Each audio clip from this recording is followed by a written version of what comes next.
Good morning, good morning. Day 2 para sa process ng ating mga papeles.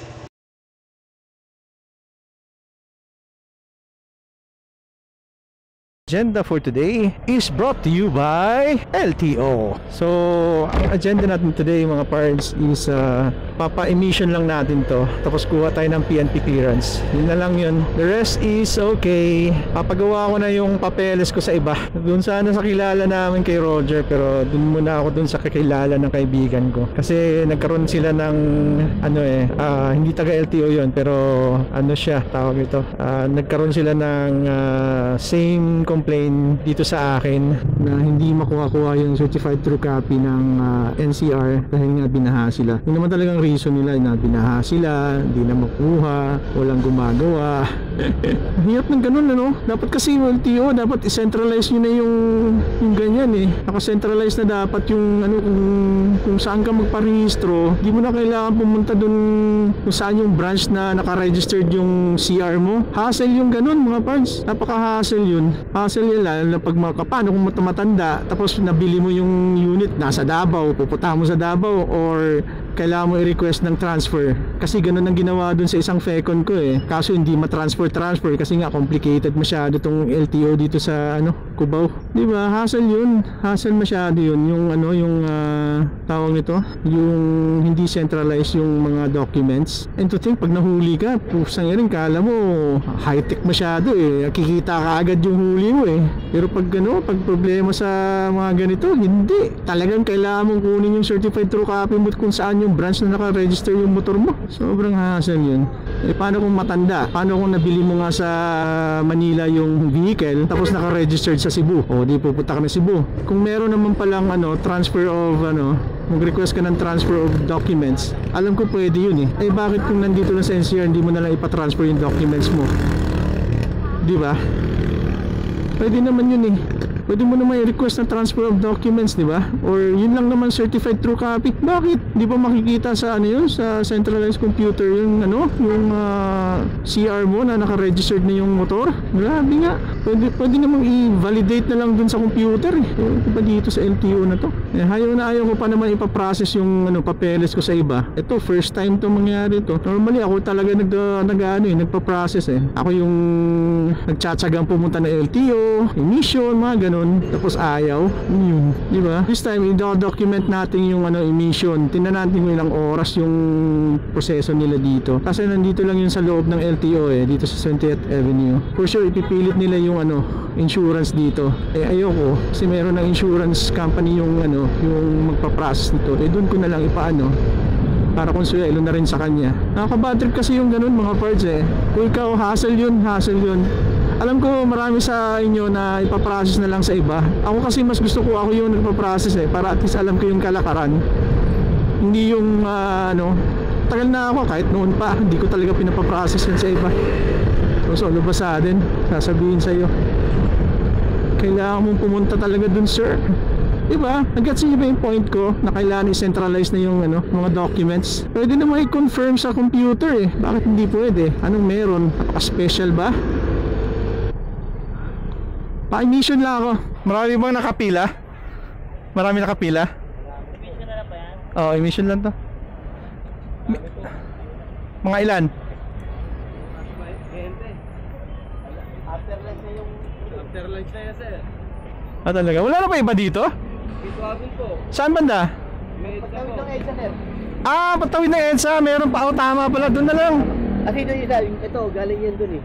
Umalis na pala tapos na. Oh, kasi hindi ko naman kaya insurance eh. Pwede doon, no? O doon na lang. Alis na ako. Ayoko nang pahirapan sarili ko dito. Chip, dyan ako dadaan ha. Alright. Actually, doon sa Pituason, yung dating LTO doon, mga parts, nasa Centris na.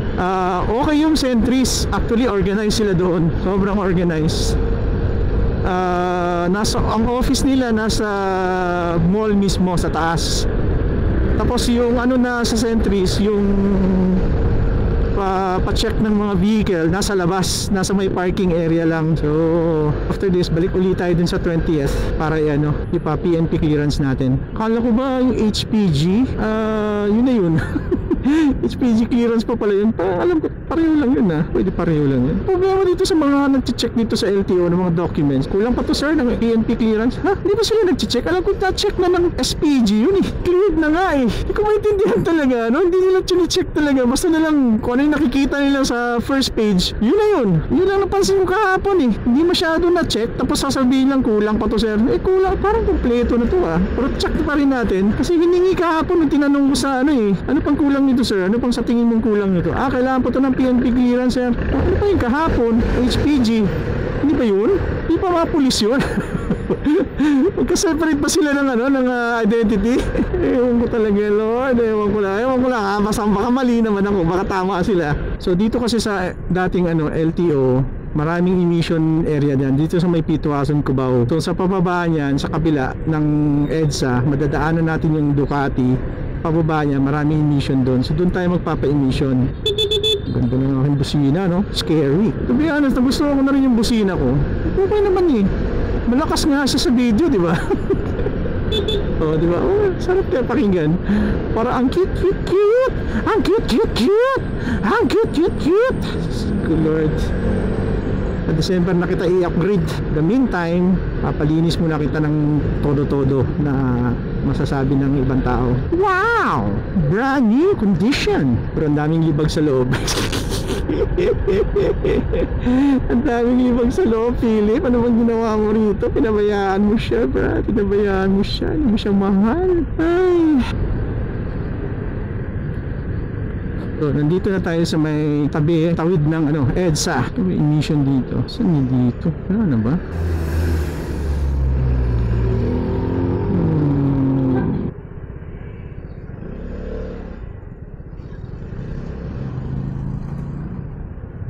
Yung emission naman ko dito eh.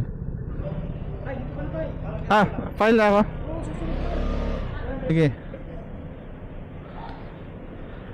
Ayan siya oh. Alam mo na. Grabe pila sa kabila, Brad. Grabe. Kaya nga eh. Tinesting ko lang naman, pero dito talaga ako nagpapaano ever since. Kahit sa mga dati kong ano. Alright, tapos na tayo dito sa emission. Basta liko lang kayo dito sa may Planas Street. Planas, malapit sa may mga gawaan ng kotse. Yan, dyan ang pinaka easiest way. Tatapos lang in just 10 minutes. Ayos, di ba? Oy, samantalang dun sa kabila, gusto alas 12 pa ako matatapos. Kamote gaming. So balik tayo sa 20th Avenue. Tapos magpaano tayo? Magpa PNP clearance. Then after that, tapos na. Dito sa Vespa, pansin ko lang mga parts, kailangan mo 3 fingers gaming. Hindi pwedeng 2 fingers dito. Kailangan 3 fingers para talagang madiin mo siya ng maayos. Kasi pag 2 fingers, alanganin eh. May tendency may diretso siya eh. Mag 2 fingers. So 3 fingers. Ito. Huwag mong gamitin to. 2 fingers para mas ma-break mo siya. Pag 2 fingers, parang alanganin eh. Unless mahaba yung mga fingers mo. Wala namang problema sa rear brake. In fact, yung mga panahon ng wala pang ABS, mga drum brake naman yung mga ginagamit. Kahit yung mga old school na kotse, hindi pa gumagamit ng mga plate na ano, na may ABS. So PNP clearance, yun na lang, pasa na natin to.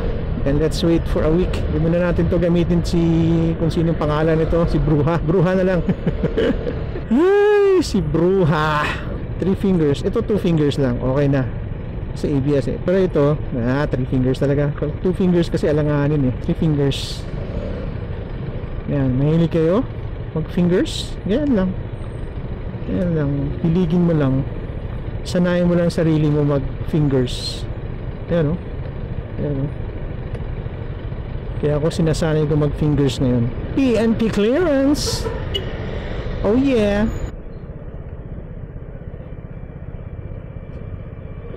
Umiikot lang talaga ako sa Cubao. Hindi ako nagpapalayo. Kahapon lang ako lumayo.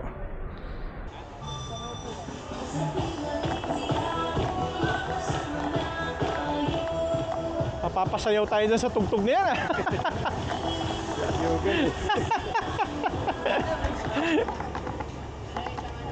Okay, tapos na tayo mga pards. Pwede tayong lumayas. O, di ba? Bilis ko lang. Ano oras na? 10 in the morning. Nag-umpisa tayo ng mga 8:30 yata. O, isang oras lang yata yun. 8:30, palagyan natin. O, di tapos na. Alright.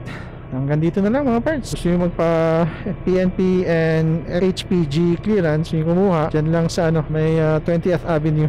Napakadali lang, napakabait ng mga pulis. Ang bait nila. Always remember, stay safe, ride safe, and God bless.